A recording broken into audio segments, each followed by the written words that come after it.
nós vamos conversar agora com o deputado Marcel Van Hatten, do Partido Novo do Rio Grande do Sul, sobre os eventos que estão sendo convocados em apoio a Deltan Dallagnol. Boa noite, deputado. Seja mais uma vez bem-vindo aqui ao programa Oeste Sem Filtro. Boa noite, satisfação enorme estar no ar, no Oeste Sem Filtro. Muito obrigado pelo convite e vamos à entrevista.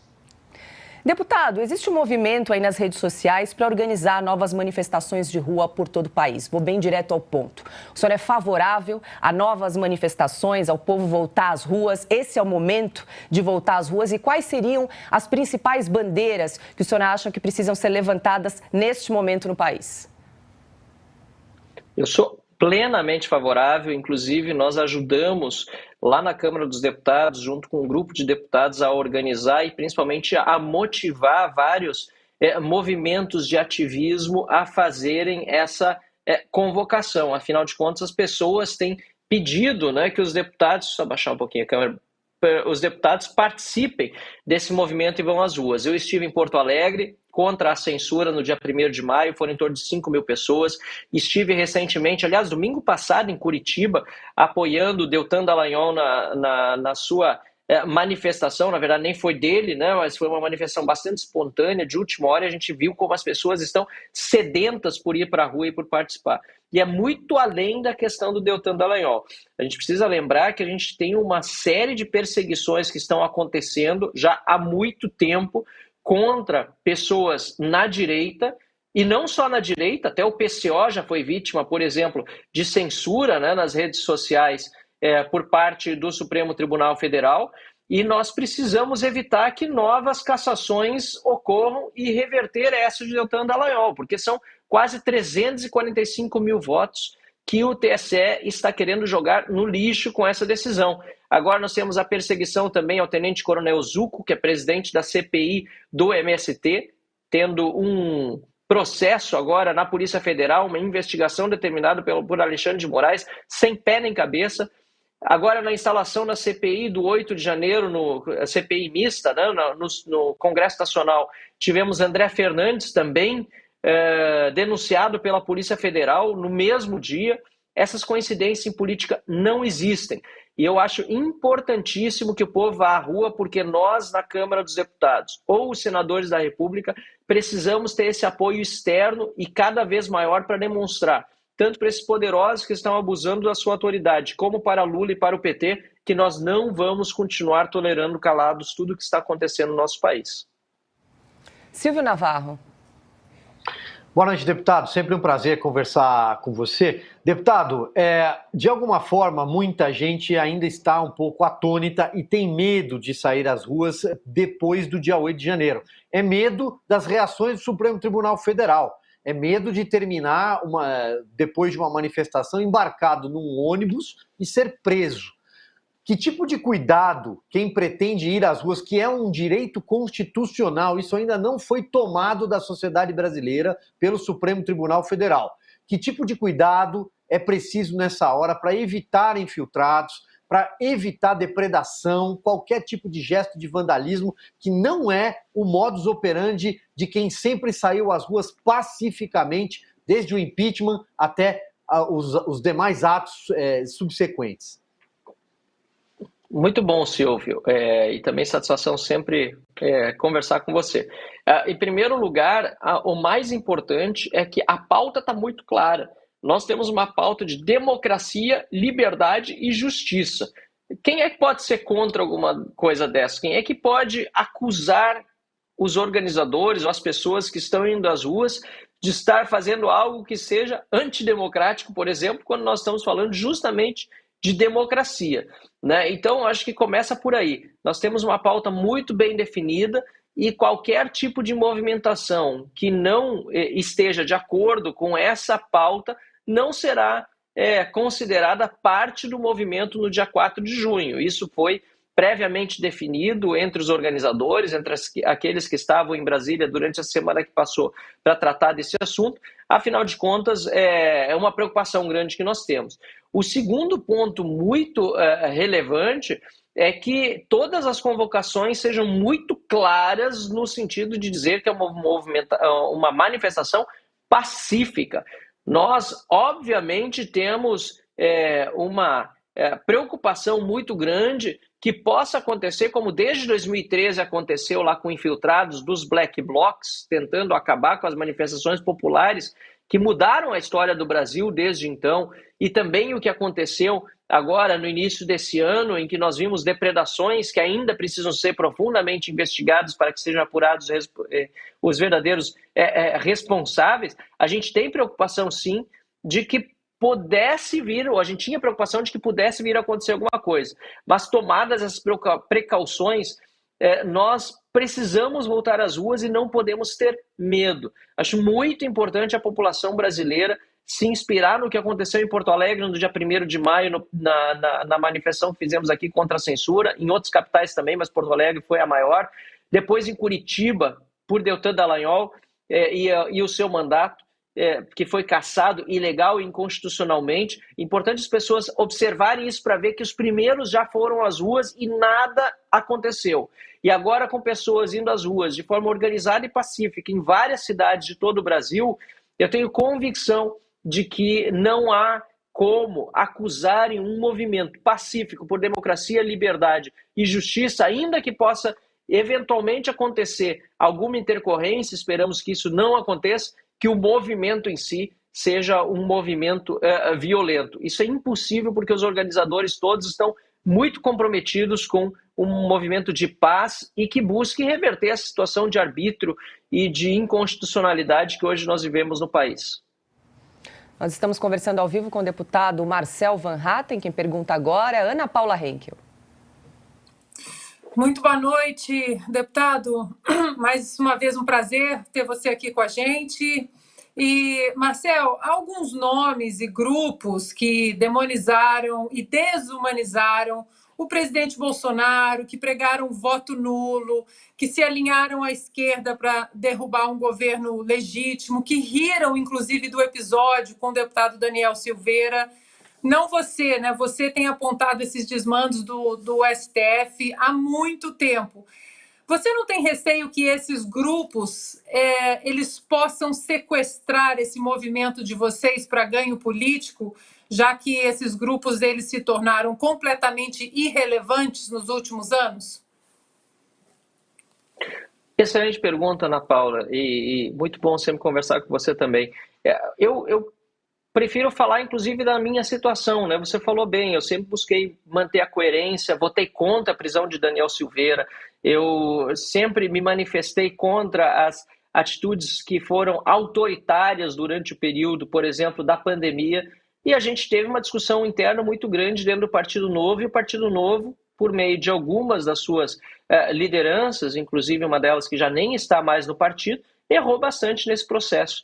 Então, acho que é a hora daqueles que erraram, assumirem os equívocos que cometeram, os erros que cometeram no passado, e o Novo, em grande parte, fez esse dever de casa já nos últimos meses. Tanto é que, felizmente, nós não estamos vendo críticas à participação do Novo nesse processo todo. O Novo está convocando também manifestações, mas os últimos meses, principalmente, tomou uma postura que deveria ser sempre do partido pelos seus princípios e valores, por aquilo que nós defendemos, de se assumir como um partido de oposição a Lula e ao PT e de direita liberal, né? E que tem vários conservadores também filiados. Então, acho sim, concordo com você, que é hora de meia-culpa de muitos daqueles que contribuíram para a situação que nós vivemos hoje no Brasil, né? De Lula de volta ao poder, do PT de volta ao poder, fazerem esse pedido até mesmo de desculpas à população brasileira, porque não era momento de se isentar no segundo turno das últimas eleições.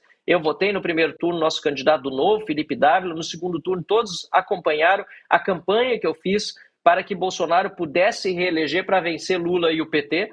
Então, aqueles que não o fizeram, infelizmente, de alguma forma, acabaram contribuindo para que nós tivéssemos esse resultado eleitoral em outubro passado, mas agora nós temos que olhar para frente. E eu quero até deixar esse mesmo desafio para aqueles que acusaram quem não apoiou Bolsonaro no segundo turno contra Lula, acusou de isentão lá atrás. Eu faço o desafio de que agora pensem no Brasil, pensem em vencer o PT, o autoritarismo, e nos ajudem a ir às ruas no dia 4 de junho, para não acabarem cometendo o mesmo equívoco daqueles que se isentaram lá atrás. Ou seja, aqueles que eventualmente decidirem uma decisão legítima de ficar em casa, de não sair às ruas, vão deixar muitos de nós que estamos indo, eu, por exemplo, sem a companhia de pessoas que deveriam estar lá para nos ajudar nesse combate ao PT.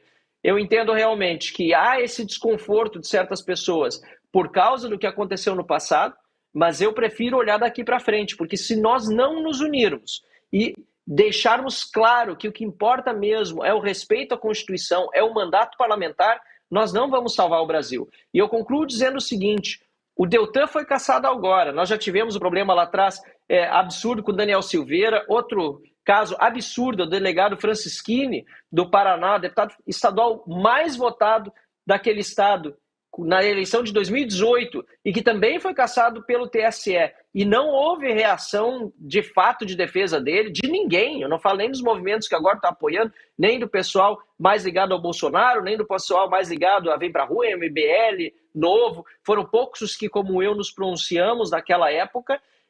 A gente precisa esquecer esse passado, olhar para daqui para frente e dizer o seguinte, o Deltan é um exemplo agora de um deputado federal cassado. Nós queremos que outros sejam cassados. Se o deputado federal fosse, olha, que uma coisa, para quem está assistindo aqui, eu tenho certeza que, olha, se tiver alguém que é eleitor do PT, é uma raridade aqui dentro, só para nos acompanhar, para saber como pensa a direita. Mas se fosse um deputado federal eleito pelo PT e que não tivesse problema na justiça, enrolado com corrupção, que também é muito difícil se tratando de deputado do PT, mas não tivesse nada disso e fosse cassado como Deltan Dallagnol, eu, da mesma forma, defenderia que o voto popular deveria ser respeitado. Não se pode cassar um deputado eleito pelo voto popular, não importa se ele é do PT, do Podemos, do Novo, do PSDB, do PL. O que me cabe como representante político é tentar convencer os eleitores de quem vota na esquerda numa próxima eleição a votar em mim ou a votar em alguém da direita, mas não cassar os votos dados na urna. Isso é muito grave e por isso nós precisamos sim voltar às ruas e defender o mandato parlamentar. Augusto Nunes. Deputado, muito obrigado pela entrevista, é um prazer voltar a conversar com você. Eu sempre digo que numa entrevista o que interessa é a opinião do entrevistado, mas eu vou pedir licença para fazer algumas ponderações antes da pergunta, que eu concordo com o que você está dizendo. No momento, eu acho que é preciso mostrar que as ruas ainda não foram confiscadas por nenhuma autoridade, né? E temos motivos, né, e até o dever de voltar às ruas para protestar contra a criação de um órgão semelhante ao que funcionava na República Velha. Tinha um conselho lá que se reunia depois da eleição e decidia quem poderia ser deputado ou não. E vetava aqui, vetavam ali e deformavam completamente a representação política. Certo, doutor? Marcel, isso é a primeira parte. Segundo, a manifestação é necessariamente multifacetada. Eu não me incomodaria de ver ao lado bandeiras do PCO. O que eu não gosto, por exemplo, de ver, eu acho uma bobagem, espero que a turma tenha aprendido, são aquelas faixas de intervenção militar. Mas também participei de várias manifestações com gente mostrando aquilo. O que mais me preocupa é a gente montar um esquema para evitar provocações. A presença dos infiltrados ali, provocadores. Você acha, isso, havendo essa preocupação e a possibilidade de impedir que apareçam os provocadores de sempre, que agiram, como vimos em Brasília em 8 de janeiro, havendo essa possibilidade, essa preocupação e a possibilidade de realizá-la, sou inteiramente a favor. Você acha que é possível neutralizar os provocadores? Se possível, eles aparecem. Se é organizado, com certeza, Augusto, com certeza. E isso a gente aprendeu quando fez as manifestações contra Dilma lá atrás, no seu impeachment, 2014, 2015, 2016. É óbvio que ali também teve problemas. Eu várias vezes, a gente vai aprendendo com a experiência, identifiquei pessoas que estavam ali infiltradas. E, de algum jeito, a gente conseguia ali neutralizar uma potencial ação, porque as pessoas pacíficas que estavam comigo chegavam e diziam, sai daqui, isso aqui não é manifestação para você. Dava para identificar. E isso só acontece mesmo quando a manifestação é organizada, como a gente está propondo a fazer agora. Então, por isso é muito importante que nós tenhamos movimentos participando da organização que tenham know-how de como fazer a manifestação. Se não acontece como aconteceu no dia 8 de janeiro, que eram pessoas que estavam ali, na maior parte, por um bem maior, buscando, né, defender o seu ponto de vista, da forma adequada ou não, diante dos quartéis. Eu sempre critiquei, assim como você disse que não gosta de ver cartazes pedindo intervenção militar, eu também critiquei, dizia que não deveriam estar diante dos quartéis, que o ideal era estar diante da Câmara ou do Senado, pressionando os deputados, obviamente não invadindo eles. E essas pessoas que de boa fé lá estavam, como não tinham liderança, não estavam organizadas, foram presa fácil de oportunistas, né, que depredaram e destruíram no dia, e de oportunistas que depois se utilizaram da violência para suas próprias narrativas políticas. Agora, o que eu não posso admitir é que as pessoas, depois de mais de 4 meses desse evento, veja bem, nós estamos agora chegando em junho, vai fechar 5 meses do 8 de janeiro, que as pessoas sigam com medo de ir para as ruas dizendo que não querem ser presas como aconteceu no dia 8 de janeiro. É justamente por causa de muitas pessoas que seguem presas, centenas de pessoas, é justamente por causa de mais de 1 milhar de pessoas que estão em casa, mas com tornozeleira eletrônica, com restrições de liberdade, sofrendo abusos, que nós temos que voltar para a rua. É por elas que a gente tem que defender o Brasil. É por elas que a gente tem que justamente dizer que nós não temos medo e nós vamos defendê-las. Porque se depender do STF, se depender, aliás, do Flávio Dino, do Lula, jamais. E mesmo se depender do Congresso Nacional, a gente está vendo, nós não temos a força suficiente para reverter essa injustiça. Como dizia Ulisses Guimarães, nada mete mais medo num político do que o povo na rua. E dá para botar fé no velhinho, Augusto, como dizia o jingle dele lá de 89, né? Nós precisamos voltar para a rua para meter medo nos políticos e nos poderosos, sem violência, de forma pacífica e organizada. Aí dá para, por exemplo, se acontecer alguma coisa, ou identificar um infiltrado, mandar embora, se começar algum tipo de violência, como a gente aprendeu na época ainda dos Black Blocs, todo mundo se abaixa e fica bem fácil de identificar quem é que está fazendo baderna. Existe uma série de métodos para evitar que haja manifestações violentas. Além, é claro, do aviso às autoridades anteriores, que em todos os eventos vai acontecer, para que a polícia esteja ali também dando a necessária guarida às manifestações. Até porque depois de tudo que aconteceu no Distrito Federal, né, e uma série de omissões das autoridades policiais, eu tenho certeza que isso não se repetirá onde nós tivermos manifestação. Olha só, você que está aí assistindo a programação da Revista Oeste, nós vamos falar de um dos produtos mais consumidos no Brasil, é o Ora Pronobis da Vita e Gold, que foi desenvolvido para você que sofre com dores no corpo por causa de artrite, artrose, reumatismo, fibromialgia causada por inflamação ou desgaste nas articulações, é aquela famosa dor nas juntas, não é isso, Donato? É isso mesmo, e olha só, hein? Dor nas juntas hoje independe de idade ou do sexo. Tem gente que foca nos afazeres da casa, do trabalho e acha que conviver com a dor é normal. O que você não pode é se acostumar com a dor. Se você sente dor é porque tem alguma coisa errada e precisa ser tratado. O Ora Pronobis, que é uma planta completa, vai tratar o foco da sua dor. E o Ora Pronobis da Vita e Gold é super concentrado, tem procedência garantida e foi desenvolvido para atuar diretamente no foco da sua dor. Rapidamente você sente a diferença. E tem mais, Silvio. Além de tratar dores e desinflamar, o Ora Pronobis também consegue ajudar no controle de diabetes, colesterol e pressão alta. É rico em fibras e consegue ajudar a diminuir a absorção de sal, açúcar e gordura. 100% natural, tão poderoso que é usado para o tratamento de anemia e aumento da imunidade. E tudo isso concentrado em cápsulas para facilitar a sua vida. Agora, Donato, faz a melhor promoção que você puder. 70% de desconto para quem ligar agora e eu vou mandar de presente o colágeno tipo 2. Ligue agora 0800 291 1010.